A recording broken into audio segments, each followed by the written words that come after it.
Hello everyone, সকাল সকাল আজকে বেরিয়ে পড়েছি তিনজনে মিলে। যাচ্ছি আমার মামার বাড়ি। আজ আমাদের লাড্ডু সোনার অন্নপ্রাশন। ও তোমাদের সাথে তো আলাপই করানো হয়নি। এই যে ইনি হলেন আমাদের নটখট লাড্ডু। লাড্ডু সোনার আজকে অন্নপ্রাশন। তাদের খাড়া দুটো শিং, তারা হাতিমা টিম। আমার লাড্ডু কই, আমার লাড্ডু সোনা কই। লাড্ডু কিন্তু আমাদের সকলের খুব আদরের, আর এত মিষ্টি হয়েছে। আমার ভাইটাও কিন্তু ছোট্টবেলায় এরকমই ছিল। আর দেখো এত লোক দেখে কোনো কান্নাকাটি নেই। সে তো কত গল্প করলো আমার সাথে, দেখো কথা বলতেও মনে হয় তাড়াতাড়ি শিখে যাবে, এখনকার বাচ্চা তো। এরপরে আমরা চলে গেছিলাম সবাই মিলে ঘট ভরতে।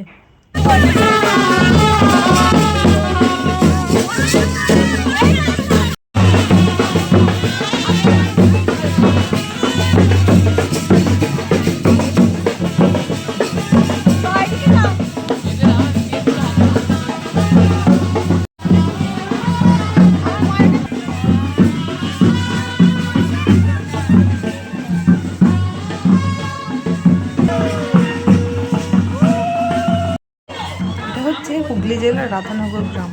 ওখানে এই মন্দিরে আমরা গেছিলাম। ওখানে পুকুরে গিয়ে ঘট ভরা হবে, তারপরে বাড়ি গিয়ে লাড্ডুর মুখে ভাত হবে। এক এক জায়গায় তো এক এক রকম নিয়ম। এই মন্দিরটা দেখো কি সুন্দর ছিল। ছোটোবেলায় অনেক গেছি, কিন্তু বিয়ের পর তো আর সেভাবে যাওয়া হয় না বারবার করে। কিন্তু আজকে তো বাবা লাড্ডুর অন্নপ্রাশন বলে কথা, আর আমার দায়িত্ব ছিল এই ঘট ভরা। পুকুরে তো সেভাবে নামতে পারি না, তাও মামিরা সবাই ছিল, বোনরা সবাই মিলে গেছিলাম। আর লাড্ডু তখন একটু ঘুমিয়েও গেছে, কিন্তু একদম কান্নাকাটি করে না বলে কোনো অসুবিধাই হয়নি। এবার আস্তে আস্তে ওকে এখানে দাঁড় করিয়ে কী সব নানান রকম নিয়মকানুন হবে। আর ওই যে আমার সাথে ছিল আমার আরেকটা মামি সব কিছু করছিল। আমি শুধু লাস্টে একটু জলটা ভরবো।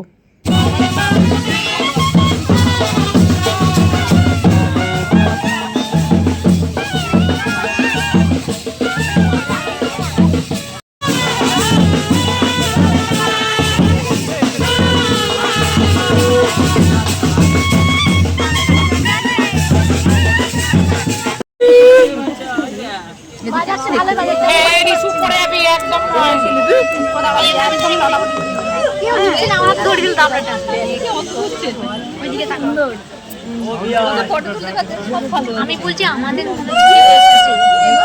আমি জানিনি, বলছি মা বলে যে মানে